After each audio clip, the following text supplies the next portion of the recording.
Euzu billahi mineşşeytanirracim. Bismillahirrahmanirrahim.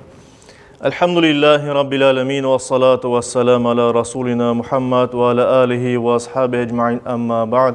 Selamun aleyküm saygılı cemaat-i muslimin. Allahu Teala bu mübarek ayda, bu mübarek cuma gününde yapacak ibadetlerimizni, dualarımızı en güzel şekilde kabul ve makbul eylesin inşallah. Bugün bilemiz endi Muharrem ayının 6'sıdır. Muharrem ayının 6'sı demek ki endi yanı hicri yıl başladı. Hicri 1446. sene. Peygamberimiz sallallahu aleyhi ve sellem'nin Mekke'den Medine'ye hicret etmesine 1446 yıl oldu, geçti yani. Eylül'ün 7'sinde hicri yılbaş oldu. Yani hicri yanı sene başladı. Muharrem ayının 10'unda ise yani Eylül'ün 16'sında gelecek salı günü Aşure günü olacak. Buna göre de bugünkü vaazımızın Peygamberler tarihinden değil de bu meselelerge bağışlamağa isteyeyim. Hicret, Muharrem ayı ve Aşure günü hakkında birkaç söz aytmağa istedim ben. Birinciden hicret, yani 1446 sene evvel Peygamberimiz sallallahu aleyhi ve sellem endi 13 yıl peygamber idi, peygamberlik yapaydı. Bu alışkanımız miladi takvimge göre 622. sene idi. Peygamberimiz sallallahu aleyhi ve sellem Mekke şehrinden o vaktları da Medine değil Yasrib adının anılgan şehirge koçup hicret etti. Hicret Arapça bir sözdür. Bizim tilimizde ya hicret aytalar ya da biz işte Arapça olganı gibi hanin aytamız hicret deyimiz. Hicret aslında ayrılmak demek. Yani tuğan yerinden, doğup osken vatanından başka bir yerge koçmak. Yani bir insanın ya da bir topluluğun birçok insanın koçmasını hicret deyip aytılar.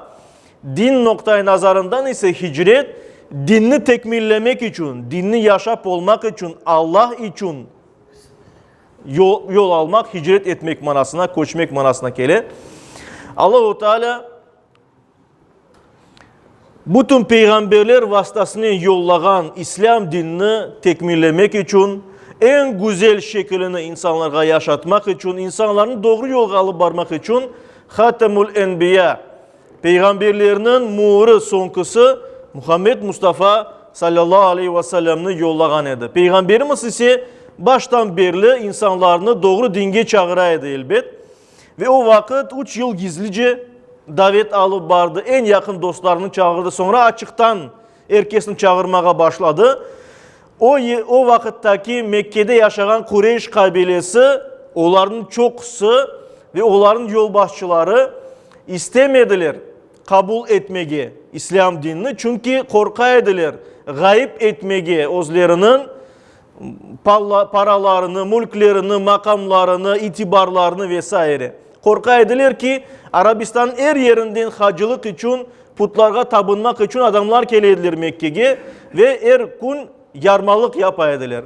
İşte onlar o yarmalıklar olmasın diye korkaydılar ve ona göre de istemediler ki bu yanı dinge kırmege, yani karşı duraydılar. Bir de öyle mağrur edilir ki biz eski ata dedemizden kalgan dillerini avuşturmayacakmız, değiştirmeyecekmiz aytaydılar.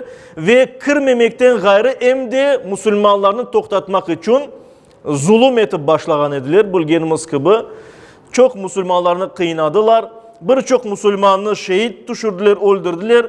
Dinini serbest yaşamak için bazı Müslümanlar hatta hicretten daha evvel Peygamberlik'in 5. yılından başlayıp Habeşistan degen bir memleketke, Abisinya ya da Efiyopya degen memleketke koçup anda yerleştiler. Birinci hicret anda olgan edi. Ama Allah-u Teala Müslümanlar için Yasrib şehrinde etrafında yaşayan insanların yüreklerini İslam için hazırladı, açtı.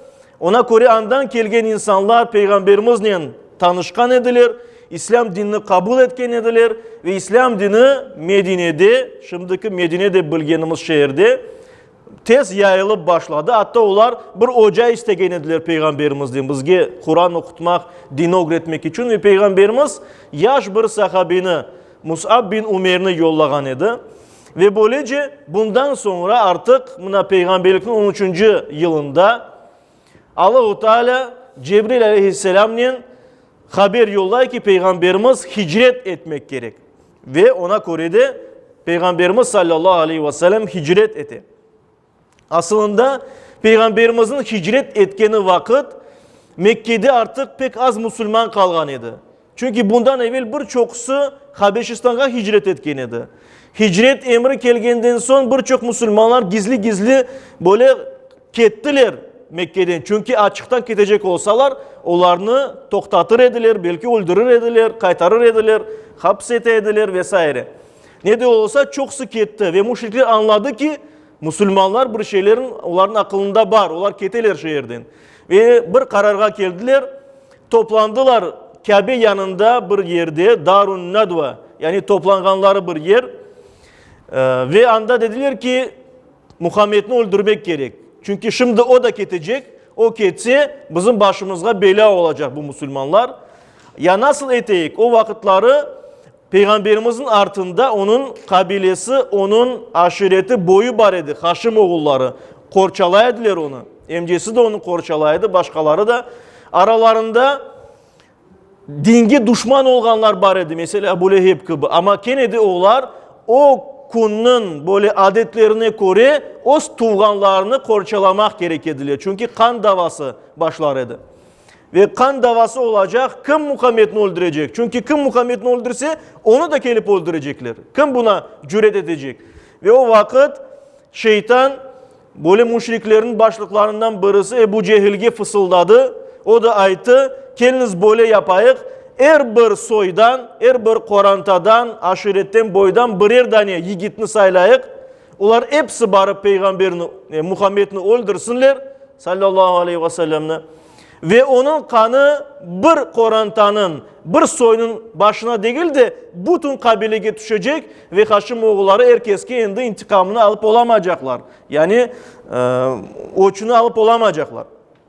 Böyle de yaptılar ve barıp işte birçok adam olarak toplanıp Peygamberimiz sallallahu aleyhi ve sellem'in evini kamaçavga alalar. Yani er tarafını saralar, Peygamberimiz çıksa onu öldürecekler. Ama Allahu Teala bir mucize gösterdi evet bu yerde. Cibril aleyhisselam geldi, emir etti Peygamberimizge hicret etmeye. Peygamberimiz zaten hazırlıklı idi. Hazreti Ebu Bekir'in anlaşkan edilir. Hazreti Ebu Bekir de artık develerini, her şeyini, yolga gerek olan şeylerini hazırlagan idi.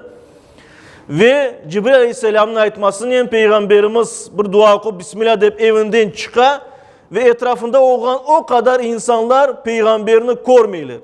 Yani bir mucize bu. Çünkü Allah-u Teala gözlerin o güne bir perde getirdi. Onlar her şeyini görürler ama peygamberini görmeyler.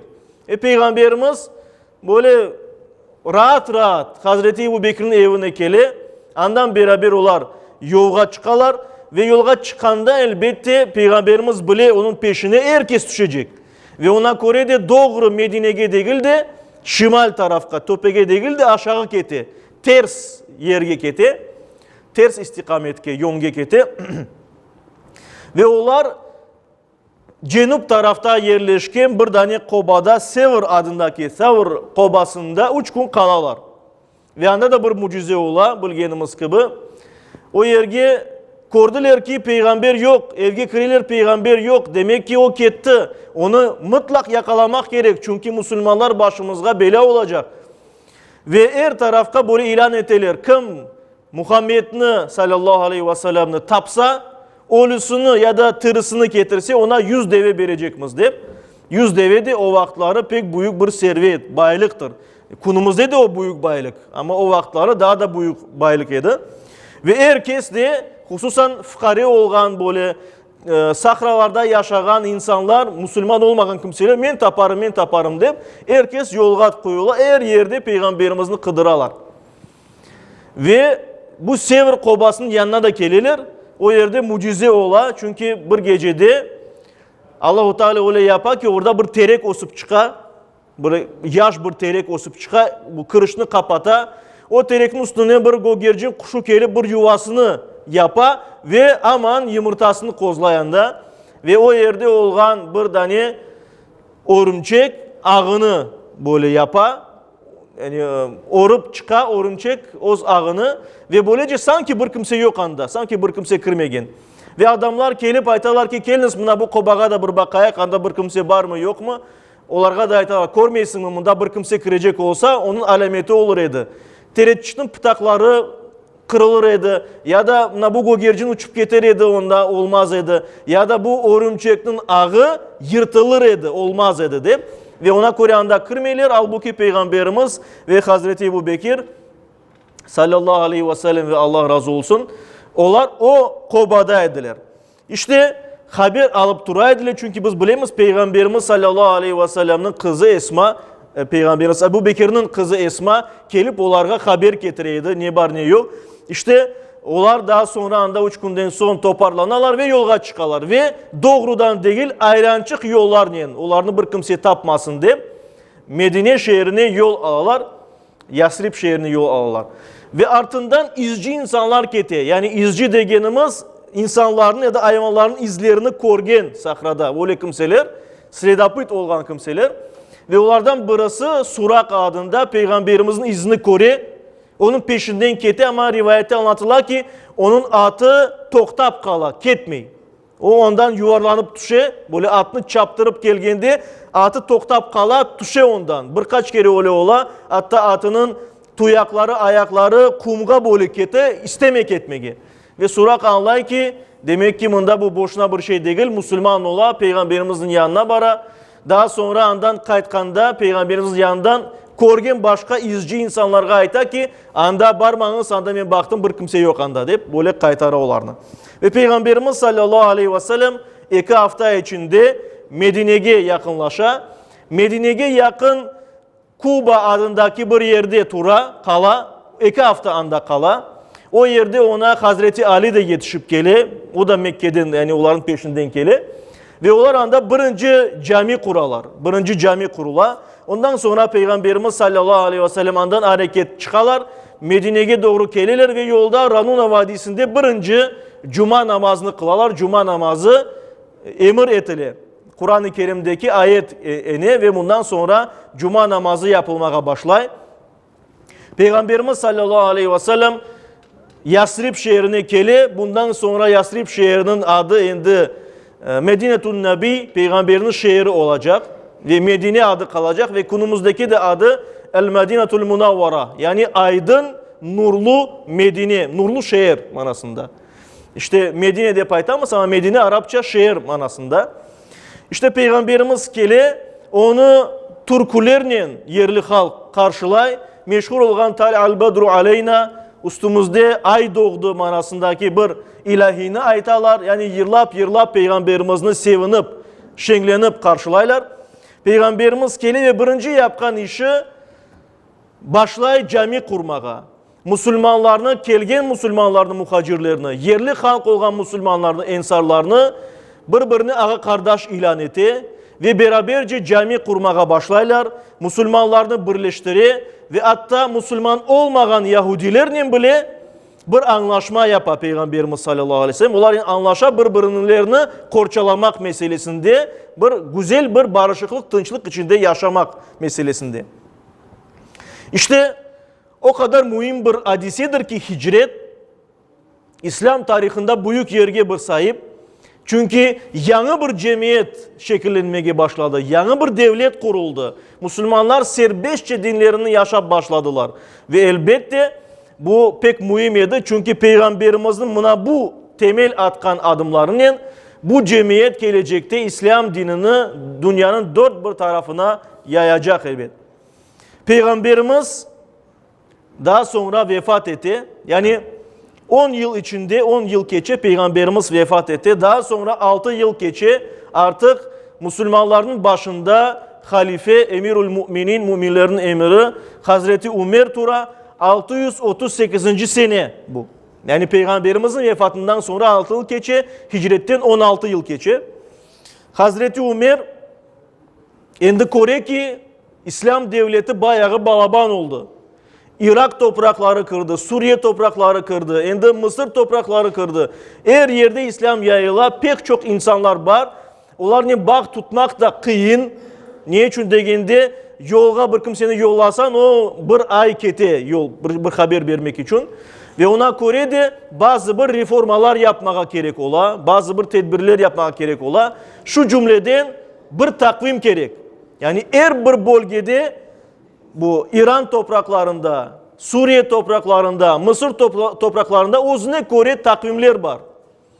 Ama onlar hepsi Müslüman devletine kirgenler. Bir takvimge ihtiyaç var ve ona göre Peygamberimiz sallallahu aleyhi ve sellem'in hicretine esas olmak üzere Hazreti Ömer bir ayet kura, toplay adamlarını, sahabelerini dey ki biz yeni bir takvim başlatmak gerekmiz. Ne vakit başlayacak, nege esas olacak ve elbette Araplar Peygamberimiz vaktinde hicri, yani hicri degende kameri, ayga bakkan takvimge yaşağalara göre ay takvimi esas alına ve takviminin başlangıcı ne vakit olacağı meselesinde Hazreti Ali teklif etti, hicretine esas almağa. Yani Peygamberimizin ve Müslümanların Mekke'den Medine'ye koçmelerini esas almağa teklif etti. Bunun herkes razı ola ve bu İslam tarihinin başlangıcı birinci yılı olarak ilan edildi ve birinci ayda Muharrem ayının biri ilan edildi. Çünkü Muharrem haram aylardan, hürmet edilgen aylardan biri idi ve ona göre de böylece yapıldı. İşte hicret ile alakalı budur.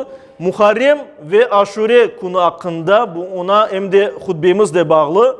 Muharrem ayı ben hatırlatam ki bu haram aylardan birisi. Kur'an-ı Kerim'de anıla ki 4 tane haram aylar var. Bu aylarda özünüzge zulüm etmeyiniz, cenk etmeyiniz de buyurula. Ve onların adları Peygamberimiz sallallahu aleyhi ve sellem'in hadisinde anıla. Peygamberimiz de ki şu cümleden Muharrem ayı haram aylardan biridir. Muharrem zaten bu ayının adının manası hürmet etilgen, haram etilgen ay manasına gelir. İşte pek faziletli bir aydır. Çünkü mesela bunun hakkında hadisler var. Kur'an-ı Kerim'de anılmasından gayrı. Müslim'de geçen bir hadiste Ebu Hureyre, Allah ondan razı olsun, rivayet etti ki Peygamberimiz sallallahu aleyhi ve sellem böyle buyurdu. Efdalus siyami ba'da Ramazan şehrullahil muharram. Ramazandan sonra en faziletli oraza Allah'ın ayı olan Muharrem ayında tutulur dedi. Yani Ramazan ayından sonra en faziletli, en sevaplı oraza Allah'ın ayı Muharrem ayındadır diye Peygamberimiz sallallahu aleyhi ve sellem. Ve afdalus salati ba'dal farida salatul leyl. Ve farz namazlarından sonra en sevaplı, en faziletli namazlar ise bu gece namazı, yani teheccüd namazı diye Peygamberimiz sallallahu aleyhi ve sellem. Bakara suresinin 217. ayeti kerimesinde böyle buyurula. Estaizu billah. Yes'alûneke anişşehril haram qitalin fih. Ey Peygamber, senden haram ay hakkında, bu haram aylarda cenk etmek meselesinde soraylar. Kul qitalun fihi kebir. Ayet bu ayda cenk etmek büyük günahtır deyip buyurula. Demek ki bu aylarda mecbur olmaganca hiçbir türlü böyle zulümga kirmesi ihtimal olan işlerini yapmamak gerek, günahlardan sakınmak gerek. Ve yanımızda şimdi Muharrem ayının 10'u, Eylül 16'sı bu sene gelecek salı konu Aşır kunu ya da Aşure kunu deyip aytalar. Halkımızda Aşır kunu da deyip aytalar. Aslında Arapça bu söz Aşura sözü 10. kun demektir. Ve işte Muharrem ayının 10. kunudur. Bu kun ne için böyle meşhurdur? Çünkü bizim menbalarımızda, hadislerimizde geçiyor ki bu kunde bir sıra mühim vakayalar, hadiseler olup geçti. Peygamberlerle alakalı ve Peygamberimizin torunu Hazreti Hüseyin'in alakalı olan bir facialı bir vakaya olup geçti. İşte onların hepsinin hadislerini biz şimdi aytıp oturmayacak mı? Sadece bir alimlerimizden biri Diyarbekri adında, o kitabında Tarihul Hamis adında bir kitabı var. Bu kitap Müslim sahihinin şerhi demek. Hadislerini şerh eti, anlata ve anda o saya de ki Aşure kununda hadislerine göre Allahu Teala 10 peygamberine 10 ikram ve ihsan yaptı. Yani 10 peygamberine mühim vakalar olup geçti de buyura. Ve bunlarını kıskadan aytıp geçsek, birinciden Musa aleyhisselam denizini yardı ve Yahudi halkını Faraon'un zulümünden kurtardı. Yahudilerini kurtardı Aşure gününde. İkincisi Nuh aleyhisselam öz gemisini Cudi dağına demirledi. Yani lengerini taşlap kuru toprak taptı. Üçüncüsü Yunus aleyhisselam peygamber balıkның karnından kurtuldu. Dördüncüsü Adem aleyhisselamın tövbesi bu konu kabul etilgen idi. 5. Yusuf aleyhisselam öz ağaları tarafından kuyuğa atılgan idi. Şu kuyudan Allah-u Teala onu kurtardı, çıkardı. Aşure gününde rivayetlerine göre İsa peygamber dünyaya geldi ve semağa yükseltildi. Bu günde Davud peygamberinin tövbesi kabul edildi. Bu günde İbrahim aleyhisselam peygamber doğdu, ateşten kurtuldu ve oğlu İsmail yerine koçkar hediye edildi. Bu günde Yakup peygamberinin gözleri kene görmeye başladı ve bu günde Eyüp aleyhisselam uzun hastalıktan sonra şifa taptı. Ve bütün bunlar münasebetinin bütün semavi dinlerde yani hem İslam dininde hem Yahudi dininde hem Hristiyan dininde bu konuya emniyet verilir. Yani belli bir kundur bu. İşte bunun devamını inşallah hutbemizde anlatırız Allah nasip etse. Yüce Rabbimiz cümlemizge bütün bunlardan ibret almağa, Müslüman olarak yaşap, Müslüman olarak son nefesimizi vermeye nasip eylesin. Amin.